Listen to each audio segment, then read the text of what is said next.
days ago, our brother, our young brother, a revolutionary guy, stand for the truth, called Semadama Should, also known as King Sarah, made us proud again.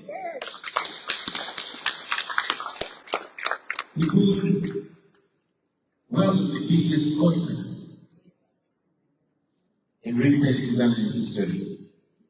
This was not just about King Sarah. This was about what he represents. And once again, through him, it was proved that when you stand with the people will stand with you. I congratulate you, Comrade King Sarah. Way!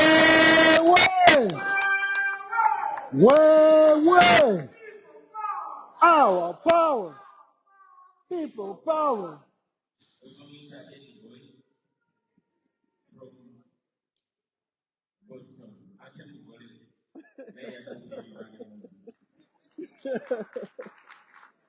in the same breath, ladies and gentlemen, like I said, when you stand with the people stand with you in big or small ways, in tough or happy times. We all saw that again, just like dictatorships, one would intimidate minds that influence critical thinking. There's a noble gentleman called Dr. Spire Stintogo. Dr. Spire Stintogo has always used his talents and his abilities not to hoodwink, not to fool the people, not to stop them from thinking critically, but to ask the questions, the uncomfortable questions that matter.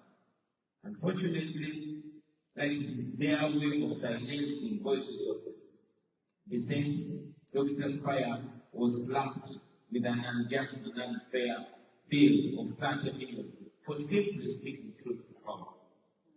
The people of Uganda came through and stood with Dr. Spire. The regime wanted him to pay 30 in 3 weeks. It was impractical, but people stood with Spire, and they even, I'm informed that they collected much more than 30 million. No wonder I recently saw him drink with me. Dr. Spire, for me, and the diaspora team where I live now, we send you belated birthday greetings. Now, friends, today I was going to read my speech to you. I read my speech about a week ago. But yesterday when the first lady was talking to us, and indeed when I came and listened to thoughts from you, which I think was important, I discarded my speech. Maybe I will share it on my social media and you read it from there. I decided to make this conversation to speak of God, to grab this opportunity to also express myself to you. I will focus my communication today on only 2 things, maybe 3. I want to focus my communication today on appreciation and thanksgiving, and also on an imagination on the way forward. First, I want to appreciate the Almighty God for the great gift of life.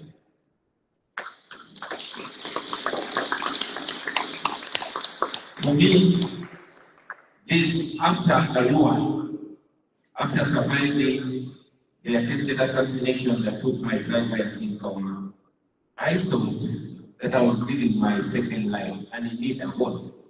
But again, after the re-election of 2026, you all saw the regime wanted me dead. They deployed the military, the police, all security organs to look for me. But by the grace of God, I survived, and here I am. This did not happen because I'm so smart. I'm actually smart, but not smart enough to beat an entire system. So it was not my smarts, it was not my might, it was the glory, the power of God, and I cannot stop it. I want to thank God for the protection that He has given me and my family and my comrades, and for the gift of courage, being able to see beyond today and being able to look beyond our pain. but most importantly, for the ability for us to gather again, to meet again today. I must be honest, there are times when I also feel like sitting down and not taking another step. But you, comrades, keep pushing through. I want to salute a young man called Joel Semakula. Salute you, Comrade Kauma, the diaspora leadership. We almost did not have this formation. But they sang to me my own song.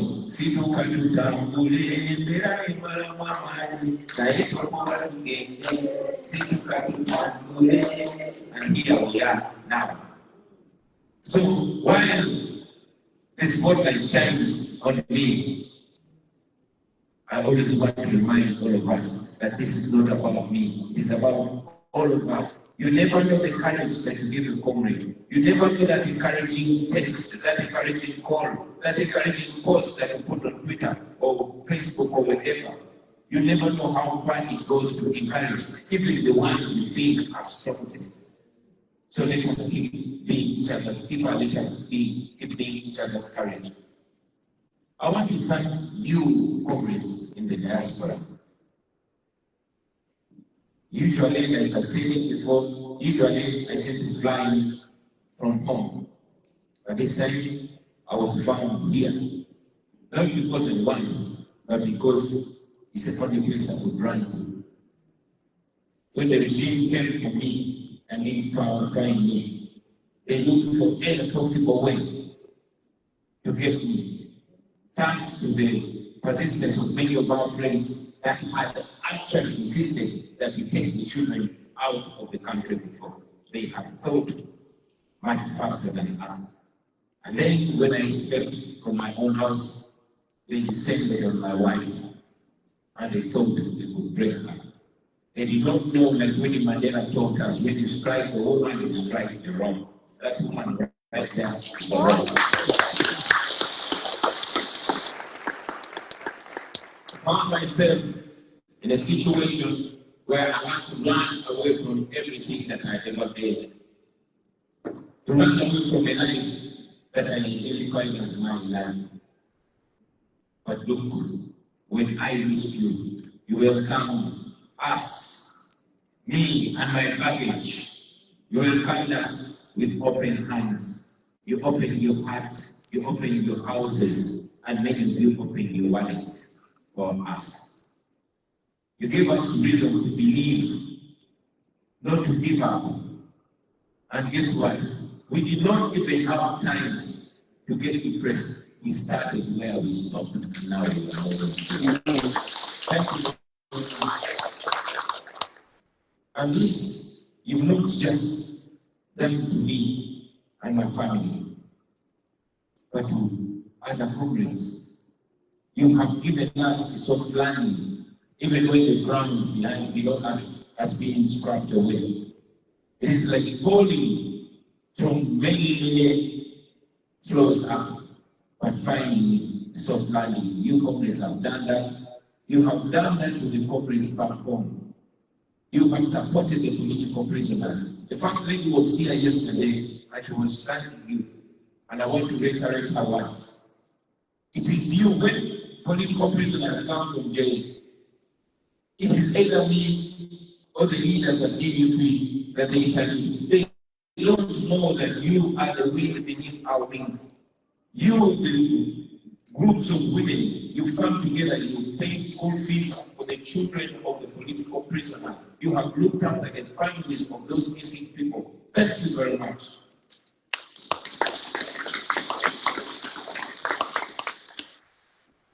Now that we are here, comrades, I also want to thank those back home that are watching us, the comrades that are on the ground, that are on the front line, that keep things moving, that refuse to give up, that work under pressure, that work in hiding, but they continue to forward. Thank you very much, comrades. We salute you. We decided that we are not going to dwell on our pain. Yes, our pain is there. But but we're not going to keep licking our wounds. Yes, we are there, but we want to turn our pain into power. We decided to turn this problem into an opportunity, to turn this exile into a front of organizing, to turn every challenge into a stepping, into a launch pad, to keep moving forward. And that is what I encourage all of us, all of you comrades, to do. Let us turn this problem into an opportunity. Every time we meet, let us be strategizing. We can't reinvent the wheel. Many years ago, when some of you are not born, when many of us are babies, people stood before comrades who were in the diaspora. Once upon a time, there was a man called Andrew Kaia, who stood before those that were in the diaspora during the days of Idi Amin and Okote. They planned, they strategized, they went back home. They won. Although they were betrayed, but they won. And these lessons we are still learning. I want to encourage us comrades to look into history and recognize the power that we have singularly and collectively, and make use of that power. And also importantly, also recognize the weakness of the regime. Now, where is our power? Our power is the ability to operate far from the reach of the regime. It's our ability to use the resources that we have, the resources of the internet, the resources of communication, the ability to at least operate undeterred by the regime, but also allow us to recognize the weakness of the regime. You see, although they try as much as possible to paint a picture of the instability, but you should understand that a regime that fears the soul of people is a regime very close to falling. And that fear is already evident. A strong government does not fear its own people, does not fear students. A strong government does not fear women. A strong government does not fear journalists. Does not fear religious groupings like Muslims. Yes, they've abducted all our people. Yes, they've picked his arrested, he's in prison. They've tortured and imprisoned Bukavu. They've disappeared and later on detained Mwanga Chibombi and many others. Zari is missing. Everyone is in prison. Why is in prison and all that? But let that anger be a reflection of us. Let us not operate out of anger. Let us distill that anger, process it, and find reason to move on. Let us look at the weakness of the regime and turn it into our own strategic strength. I'll tell you that once upon a time, people didn't believe that the Amini government can fall. They did not know that, they thought that the return of voting was permanent. When Nelson Mandela was in prison, the apartheid regime looked irremovable. But I want to assure you, my brothers and sisters, that much as they appear to be invincible, it is very possible that they suddenly fall. But they don't fall by us sitting back and looking at history and hoping and wishing that they fall. Prayers work from active hands. My mother told me something, that God can only do for you what He can do through you. The fact that God has given us opportunity to die, the fact that we have each other, the fact that we have resources that are limited back home, that alone is example that God is with us. Let us use it. Let us think and think much, much more than we thought before. Let us keep the hope alive. Amen. Let us unite. I see it many times, friends. Sometimes you'll be fighting on the same side, but you won't even be friends. We don't have to like each other to see that the right thing benefits all of us. Let us start into it. Many people will disagree with it. I've seen some of my brothers who strongly disagree with my move to leave the country. But eventually, it happened, and they noticed that they have to run as well. Let us bring together what unites us, because we are all, prisoners in the same prison. Whatever anybody can do, let us tap into that. Don't look at those that don't agree with you as enemies. In a fight against a dictator, every effort counts. Let us use it. Every resource works. Let us use it. Here, we belong to the National Unity Platform. But I will tell you that it is not only one party that will be useful in the removal of a dictator. But even those that don't like us, but they hate injustice more. So let us offer that leadership. The people of Uganda placed us into a position of leadership. And this is a position where our emotions have to be shared so that we do what must be done. As I conclude, ladies and gentlemen, I want to ask us to remember that the road we have walked so far has not been in vain. There are many reasons, and some lady talked about it here, that we have voted and voted and voted, but they continue rigging. But if we didn't go to this election, we would not have the opportunity to speak to anybody. The regime will have justification to tell lies. After 2021, some friends argue that I shouldn't run against Museveni again. But many of you know that Museveni has always had, like many other dictators, he has always had a tendency of picking his own candidates. So imagine a situation where Museveni picks another, thank you very much. I'm not in the habit of mentioning names, but another, what did you say? Exactly. And then after that, he's going to have all these minions go to Kololo and legitimize his rule. But now he is struggling with legitimacy because everybody saw it, the whole world saw it. But most important, that the people of Uganda know that not every leader has sold out.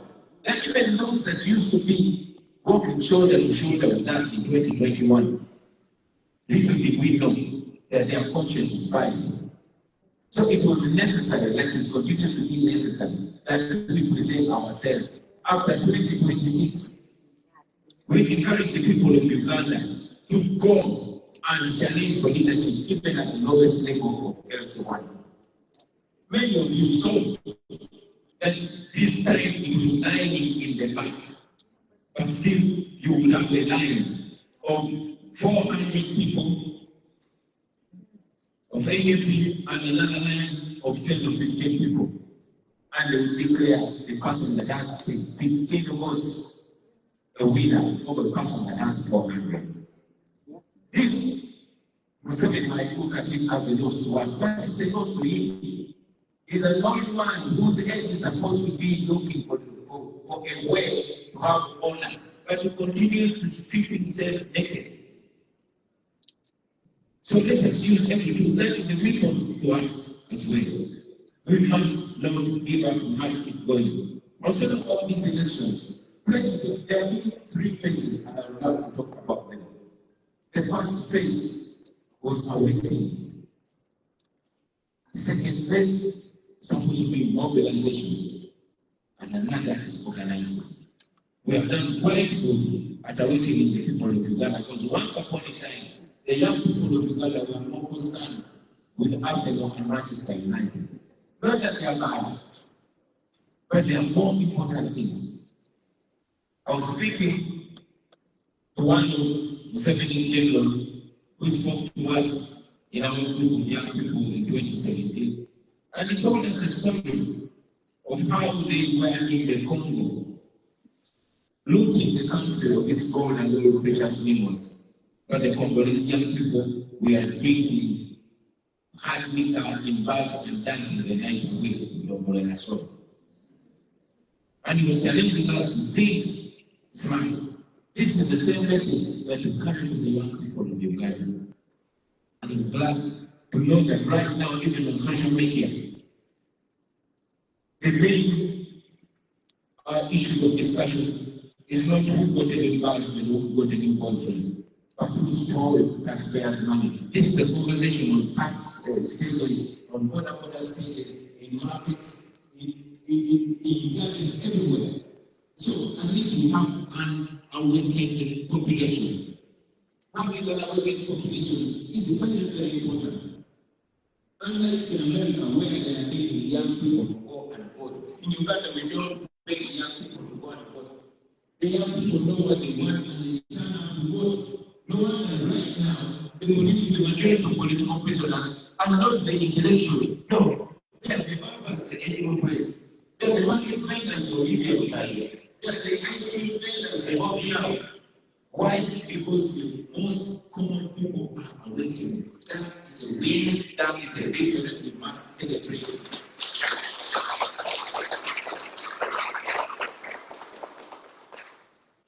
The next step was supposed to be mobilizing our people and uniting them. And that we've also achieved it. We explained, ladies and gentlemen, that when we run for president this time, I ask the people of Uganda not to carry my picture, but to carry the flag of Uganda, because we want this to be bigger than an individual, to be bigger than BobiWine. And I'm glad to report to you that we achieved that. You see that because the people of Uganda are united. You have seen Museveni trying to use people to divide the population. 2021. We went into an election when the people who were calling where I get my wife from were being told that if BobiWine comes to power, they are going to chase you from Uganda. But 2026, you saw what happened when we went to Angola. Even after they tried to use all the tribal stuff, even beat about people when we went to Angola. But when we reached Uganda, the whole of Angola turned down. We went to Chile, the whole of Chile turned down. We went to everywhere. This is a victory alone. So, and I like to mention it that we should not just wait to get to the finishing line for us to celebrate. No, let us celebrate along the way. That will motivate us. Ladies and gentlemen, for us not to have given up, that is a win. We might not have won yet, but at least we refuse to give up. We refuse to surrender. We cannot give up. But while we clap our hands, we should remember that we have a very critical place that we must go to, and that is organizing. Organizing to overthrow this regime. We know we are many. The grouping that I lead, which is the People Power Movement, and our political wing is the National Unity Platform, we believe in non-violence. We know that we've had very, very many debates about this. While many young people are asking where I can sell these ones. Many young people are calling for guns. But my argument has always and continues to be that violence only begets violence. We don't want to repeat the vicious cycle. We want to defeat the guns, we want to take power from the guns and hand it to the people. I must also be very quick to mention, ladies and gentlemen, that now we are slowly getting to a point where we don't discourage those that want to treat themselves possible. I want to encourage you corporates to listen or to read the communication of Nelson Mandela before he was being sentenced, when he justified using violence and established the court of decision armed wing of the African National Congress. We know many people are looking in that line. We are non-violent, although we don't discourage anybody that wants to free themselves by any means necessary. But we are non-violent because we believe that when we defeat the guns, then not one group will come with arms and say we liberate you. We want to defeat the guns, we want to put the power in the hands of the people, and we want the guns to be subservient to the people. That is what we finally believe, ladies and gentlemen. Now, finally, I want to mention that we have a new phase of this struggle. A phase that was pushed to us. We didn't choose, we chose it. I like to follow Nelson Mandela because he taught us that under oppression, under dictatorship, it is not the oppressed people that choose what is next. It's usually their oppressor. I never chose that this place I would be operating from the diaspora. Look where I am.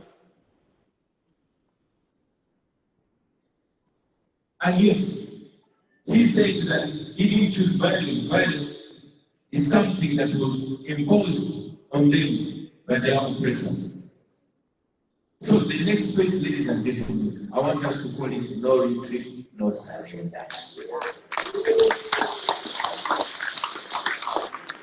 Why? You cannot defeat somebody who refuses to give up. Yeah.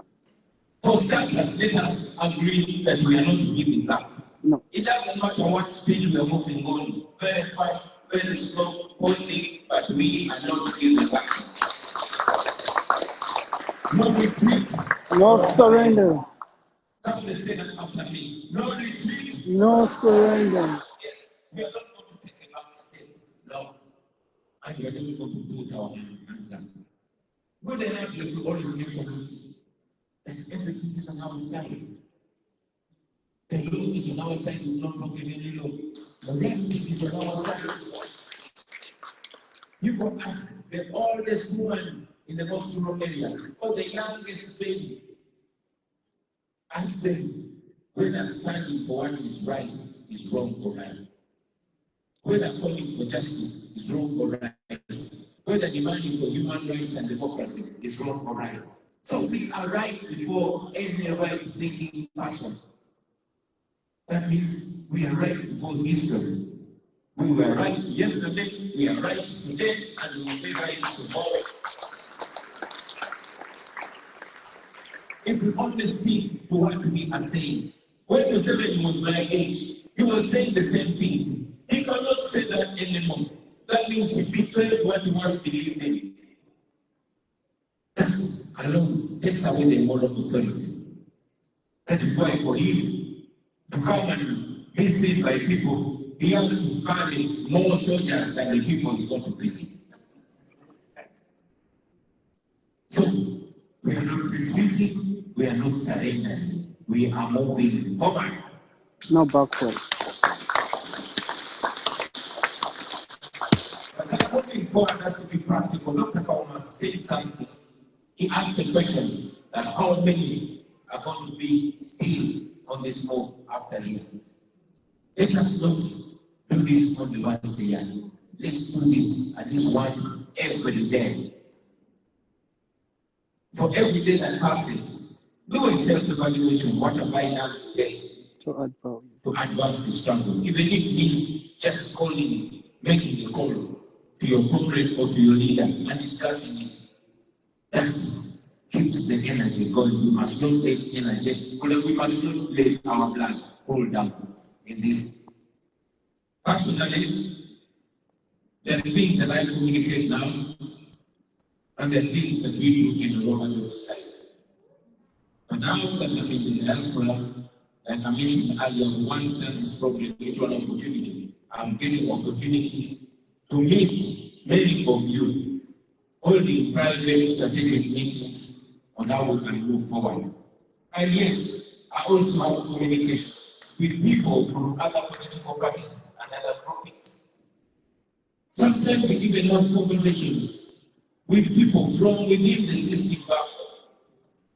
Because not everybody supports the family rule that Museveni is trying to impose on the people of Uganda. So we are keeping that going, and we are putting all options on the table, all legal and constitutional options on the table. Finally, ladies and gentlemen, I want to ask you not to stop thinking of that new Uganda.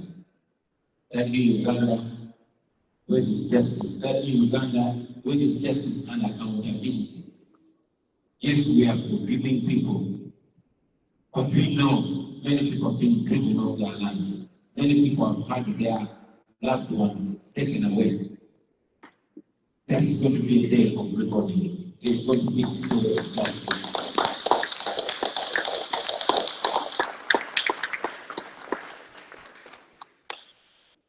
We know that many people have been killed. We have mourned our people. We've seen them in jail. They've disappeared. But we refuse to give in to all that. We are still going because we know that new day is going to come. We know that the time is going to come when our children ask us, what did you do when the nation got to a dark time? And what we're doing now gives us confidence that we shall give confident answers to our children. We shall tell them we did not retreat, we did not surrender. We shall tell them we did not give up.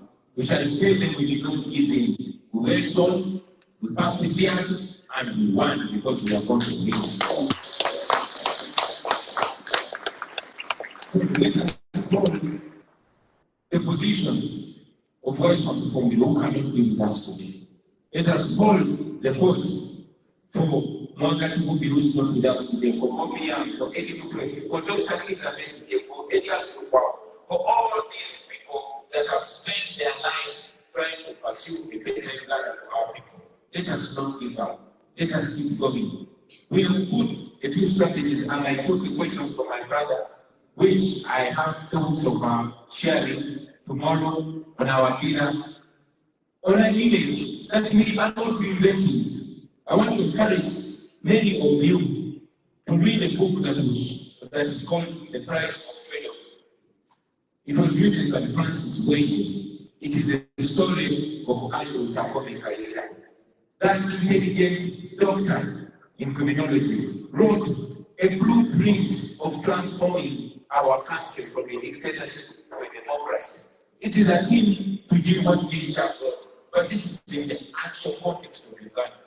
That we've agreed to break it down, to put it in our own kindness, and then present it. I want to guarantee you, my friends, we are going to win. Yes.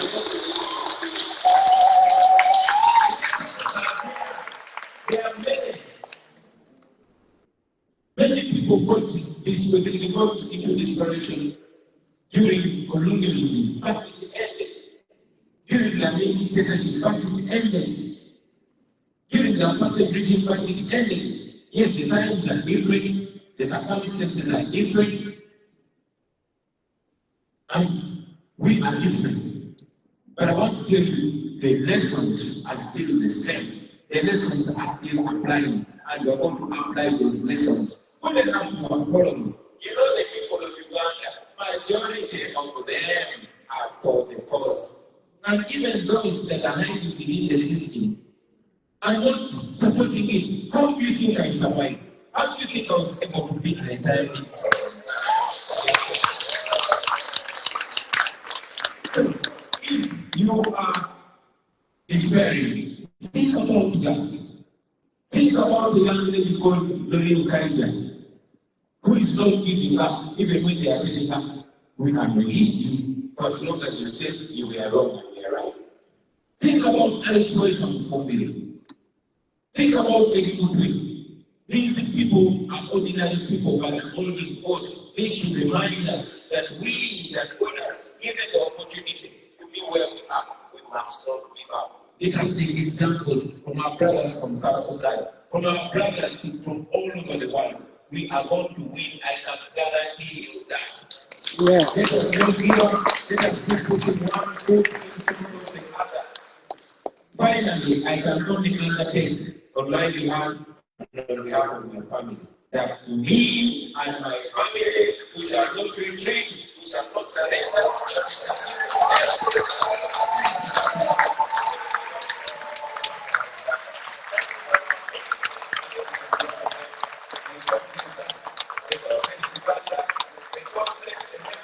those that have paid the ultimate price. May God strengthen those that are in prison.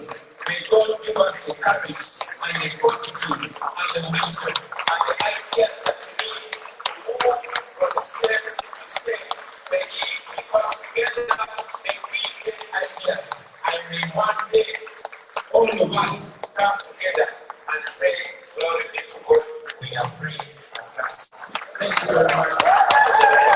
People power, our power, NUP. Way, way. Our power, people power. Ra. Ah. Sure. You take the seats, ladies and gentlemen. Amazing, amazing speech from you, Mr. President. Thank you so much, sir.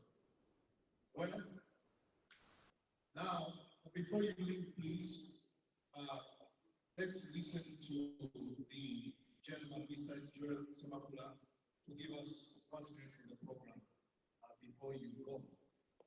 Is that what you